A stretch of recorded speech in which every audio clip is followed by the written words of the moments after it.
I remember watching it and going, I think there's more going on here between these two guys. Honestly, and I'm not trying to be, I'm just being honest and blunt, but I don't know, I suspected, and now I really have serious, I think that Shawn and Vince were sleeping with each other.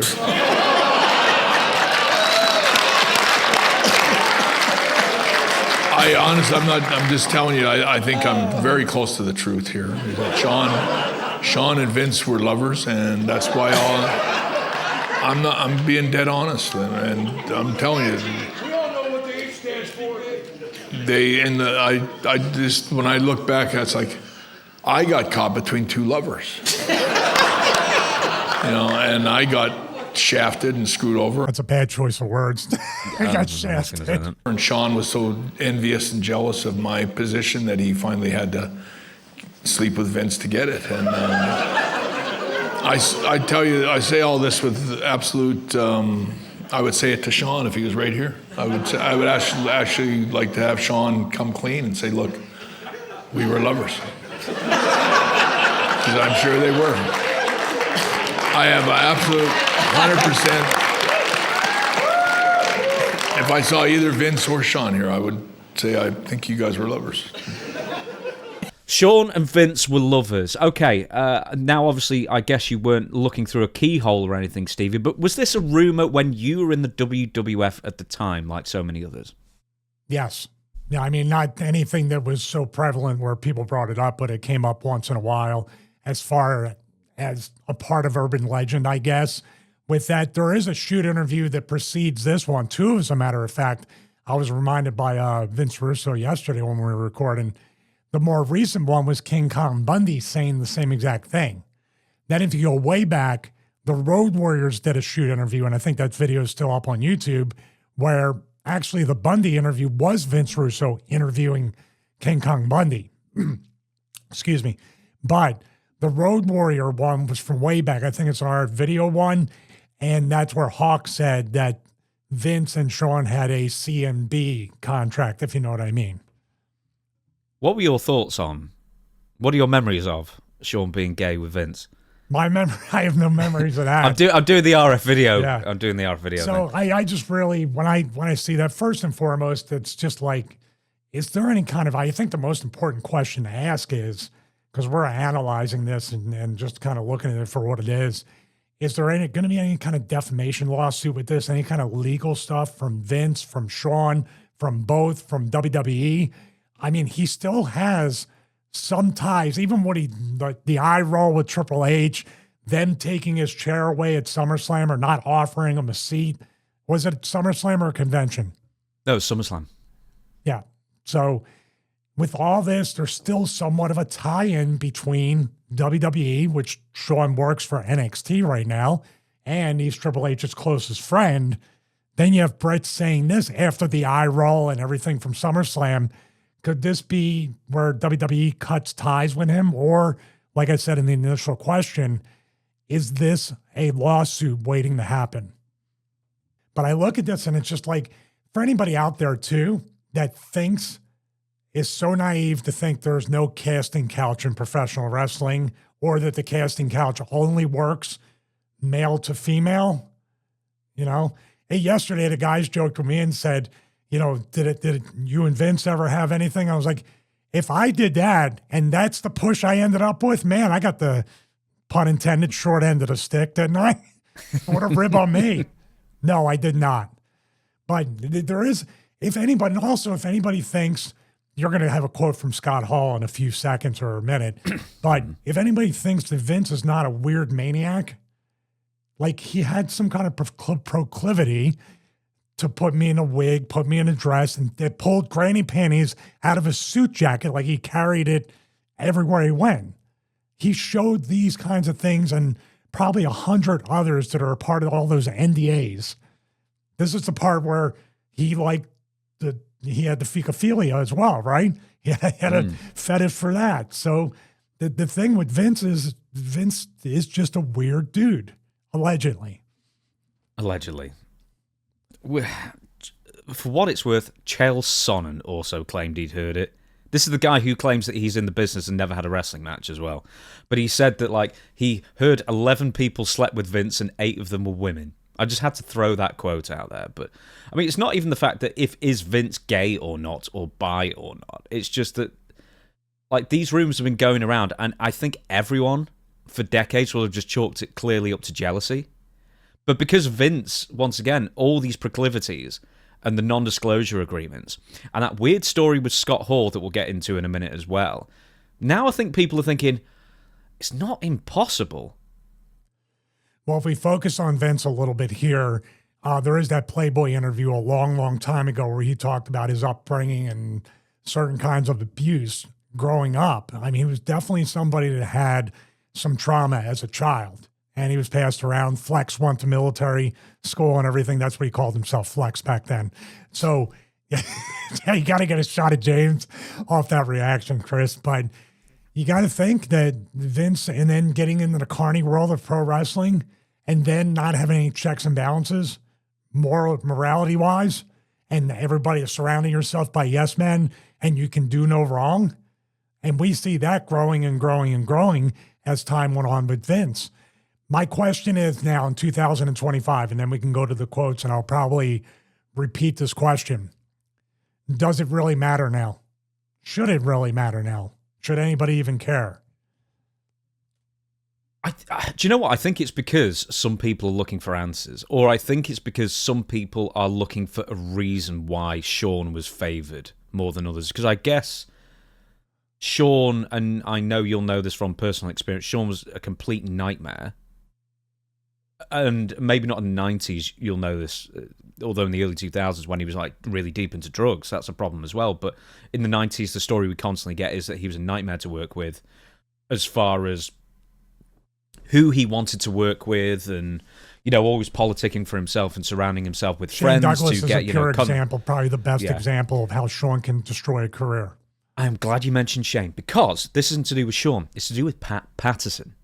Shane told me on a podcast, so it's not telling any tales out of school. He said that Pat once grabbed him in a way that clearly wasn't, maybe it was horseplay, but it was kind of crossing the line for Shane, and he either shoved him away or whatever it was and yelled at him and said, "Don't ever touch me like that again." So when you say that there was definitely a casting couch culture, I mean, the Mel Phillips thing with the Ring Boys is one thing. I mean, it's the worst thing because they're adolescents, but which are still going through the courts in Maryland, so I understand. But there was also the Terry Garvin thing, and also other accusations from Pat Patterson where they say they rebuffed advances from the both of them, and then they found themselves at the bottom of the card losing or not booked at all. Jim Powers alleges that. Other people have alleged that as well. And So Paul Roman backs that up on his YouTube channel from a while ago as well. Also, Rita, I can never pronounce her last name, Rita Chatterton. Chatterton. Yes. Yeah, there's direct still accusations against Vince about that. Yeah, she was paid off. She was one of the recipients of a payoff in the NDA. In the flurry of NDAs, I should say. It's a whole lot of coincidences, or it's not coincidences at the same time. But I would go to the Scott Hall thing because we can kind of speculate and do everything like that. But these are direct quotes from Scott when he met with Vince. Scott Hall, this is when Vince McMahon was pitching an idea to feud Razor Ramon with Goldust. Scott, this is the quotes. He goes, "Let me tell you about my first homosexual experience. And I remember sitting, me and Kevin Nash, were both sitting in Vince's office at TV. I looked at Kevin, and my first thought was, as opposed to your most recent, like you and Warrior on a bearskin rug?" He was talking about when he was living in North Carolina and was hitchhiking one time. And I don't know anything about Vince's past, but I'm thinking hitchhiking from where? The pool to the country club? He said some guy picked him up and was like rubbing his hand on his leg. I'm thinking, okay, now you told me, what does this have to do with wrestling? But I remember being really resistant to it. This is the Goldust feud again. That wasn't the way we were doing business. So it's kind of a weird thing for Vince to, I guess, launch into that as like an opening gambit to convince Scott Hall to work with Dustin. Yeah, it's a weird pitch for a wrestling angle to say, let me tell you about mine. Unless he was saying, hey, it was okay with me, it should be okay with you. So, and these are different times, by the way. That Goldust character was so far ahead of its time, lost a ton of advertisers and sponsors. And And then, of course, Razor Ramon was going to be the first major feud for that Goldust character. And then they did some tweaks. These are people that know Goldust and Dustin Rhodes today, don't know about the controversy of the debut and the vignettes and everything of that character and how it really, really pushed a lot of buttons. Yeah, with Razor as well, with Scott Hall as well, because I think his argument was, my son Cody's like 10 years old. How am I supposed to explain this to him?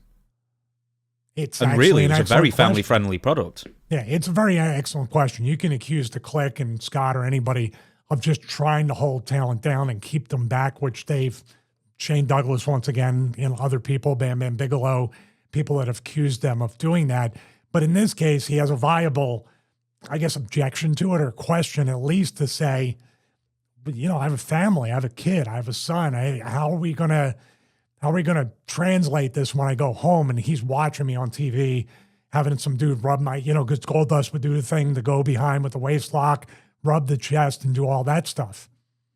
The Pat Patterson go behind, as Yes. Gorilla Monsoon might say. Well, right then, hey, listen, there's always been the commentary type of jokes and aha, wink, wink, nudge, nudge about the history of these acts and these things that are going on. You listen to that commentary from Gorilla, Heenan, even sometimes Vince and other people, you would hear little Easter eggs and little jabs about those things. So Bret is now... We should also mention, I don't think this is out of school for me saying this, but this is a guy who's had a lot of head trauma and significant strokes and stuff like that. And it's one thing that we've said, like he's got a fixation on Goldberg, which, I mean, he did end his career and stuff like that. But once again, he's been really, really badly injured over the years. And I guess with brain trauma as well, it can kind of affect your thought process. I'll give you an example. Someone ended up in a coma. I can't remember why. It's like a friend of a friend. And he woke up from it, from whatever brain trauma it was. This is going to be very vague, so I don't want it to get back to who I'm talking about. He ended up having a complete 180 switch in his thought processes, like completely, from the minute he woke up, and he's not changed since. And I'm not saying that's the same with Bret. I'm saying, like, there's little things like, you can become fixated on stuff. He seems more angry towards Goldberg, for example, over the time, and now he's sort of buying into this is a conspiracy theory because there's still no proof of it whatsoever, apart from some rumors. But, I mean, does Bret deserve some latitude, basically, is what I'm saying. Yeah, I would think so. I mean, at this point, but really, when he's spoken in the interview, and everybody will link the interview below so you can watch it, it just doesn't, he still seemed very lucid and very coherent, recall other things. I mean, maybe the other hint of his, and it's just me splitting hairs because I watched it and you noted it in your video, he did not even sell one of his funniest promos ever, one of his funniest lines ever, when people were shouting about him and El Dandy. You said he no-sold that. I watched it and was like, his thought process, like you said, he's so fixated on this that, but he's always been a fixated type of person. This Bill Goldberg, I got to say it like that from now on. This Goldberg thing has been something he's fixated on. So Bret is also, in a positive way, fixated about being the best, fixated about having the perfect match. I don't know. It didn't seem like he was all over the place. Like if someone's thought process was completely thrown off from a stroke, cognitive decline, stuff like that, they would have very incomplete sentences, be very hurried and very uncomfortable and fidgety. But he couldn't have been, that's the most relaxed I've seen Bret in a while. Hey, I mean, he was a lot closer to the situation than you or I, so I guess he'd have more of an idea, if nothing else. I'll get back to Shawn in 1 second. Because you mentioned the El Dandy I want to say thing, this too, if I could say names. it real quick. I'm sorry to interrupt. Once again, too, and people know about my personal differences and issues with Shawn and Hunter and other people, but specifically with Shawn. Shawn has a family. Shawn has kids. Shawn has a kid, I think, that started wrestling. His daughter started wrestling. So, there's that Scott Hall effect too. Like you're going to have your kids asking, what's this all about? So it creates a very uncomfortable thing. And then, we're talking like 20, 30 years ago almost. When, if it's done, it's done. I'm not saying like it's such a touchy thing, once again, bad choice of words, such a touchy subject, but it's like in my thought process now in 2025, it's like, why would Bret bring this up? Like you said, except to, in his mind, explain in his mind or other people's why Vince picked Shawn almost all the time over Bret in these cases. Yeah, I wonder if it's ever been suggested to Bret that Vince saw him as someone in his late 30s, and he did the same to Hogan, he did the same to Savage, he did the same to Jake, maybe. He did the same to Bob Backlund. He did the same to everybody around Hogan. that age. Yeah, I said Hogan first. Oh, I'm sorry. See, my he was thought about process is bad. Yeah, too. but he's like 38 or late 30s or something, and in Vince's mind, he washed up. So maybe that's why he picked Shawn over Bret, even though Shawn was a big pain. Well, it could be this too. Yeah, the outside the ring thing makes the urban legend kind of gain a little bit of credibility, right? Because he really was. It's not like football where your performance and everything else can kind of temper off your attitude and the problems you create. Business was down at this particular point until the Attitude Era, right? It was still trying to come up, and then WCW beat them for 83 weeks. So Shawn nobody was necessarily drawing enough until they really kicked it in the gear with the Attitude Era. Am I off base with that? That business was down even with Shawn as 97. In 97 they were claiming they were taking the water coolers out and regressing to a regional outfit. No, they really weren't taking is, the water coolers out. That was a fact.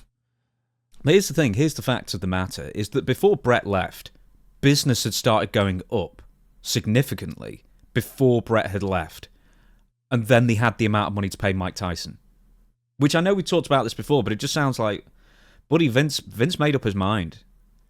Regardless of what him and Shawn were up to or not up to, Vince had made up his mind that Shawn was the guy and that you were yesterday's news. And that's, whether right or wrong, that thought process, and I think it's unbelievably wrong because Bret had his best ever year that year. He had so much more to give. But trying to put myself in one of Vince's three brains, I figure that's probably ultimately his thought process. Shawn was like, 5 years younger? Then he get injured immediately. Well, also, we did the comparison about who was better, and we talked about styles. Maybe, because now we can appreciate Bret just like we appreciate Fit Finlay, appreciate Regal, appreciate all these people from the past in 2025. But at the time, Shawn obviously was a lot more flamboyant than Bret, a lot more over the top, looked like a sports entertainer, where Bret was more sports-based. Of course, he put on very entertaining, engaging matches with great psychology. But if you look, even with the similar size, you would see Shawn's entrance, the music, the dancing, the high flying, all that stuff. Maybe it was just kind of like a new toy to Vince in a way, and therefore he's better. And then you factor in the age difference, and you're like, I can get another 5 years out of this guy and then find the next guy to replace Shawn. So it could be as simple as that. Like you said, age, maybe style. And then like Bret, maybe he felt the pressure of that too. Because like you said, that angle between Bret in the U.S. and then he's a babyface in Canada and then the Hart Foundation, Bret's promos even in the wheelchair, everything Bret did, maybe that was the pressure that brought the best out of Bret in that year. And that's why it was probably his best year ever in his career. One more thing, then we'll just bring it back to Shawn one last time. One of the names, because you mentioned someone shouted out El Dandy, and he probably just didn't hear it. Somebody shouted out Dean Malenko, and Bret went, nah, let's leave Dean at home. He was like happy to, like Lance Storm, he was like, yeah, that could have been okay. And, AJ Styles, yeah, definitely. Dean Malenko went, no. And I think that's so bizarre. Because I think loads of people would have thought that was a dream match, but Bret looks at Dean and goes, no, not interested. Well, also, knowing the way Dean was and maybe still is, he could have rubbed Bret the wrong way with some of the ways he talks and approaches people. Could be a personality conflict. But that never stopped Bret. I mean, if that was the case, he would have never had one match with Shawn Michaels. I take it back. Okay, let's wrap it up. Do you think the Vince McMahon, Shawn Michael rumors have any real credence? Do you think they're true, or do you think they're made up by people who are jealous of Shawn's push? I honestly don't know. I know that's an in-between answer. I don't know. And number two, I don't care. Yeah. I don't care because neither here nor there, whatever, that kind of stuff exists in all walks of life, unfortunately. Everybody thinks it's just relegated to Hollywood or maybe the music industry, but even in corporate America and everywhere, maybe even small businesses, it's happening everywhere, that kind of quid pro quo, if I can pronounce it, Philly accent. Aha, almost got it. But, you know, that happened everywhere. It's a tale as old as time, especially in pro wrestling, whether it's territories, global brands, whatever it might be. I'm sure there's plenty of stories over in your area. I mean, outside of the Jimmy Savile stuff, which is the worst, but there's plenty of people that have been involved in that kind of action.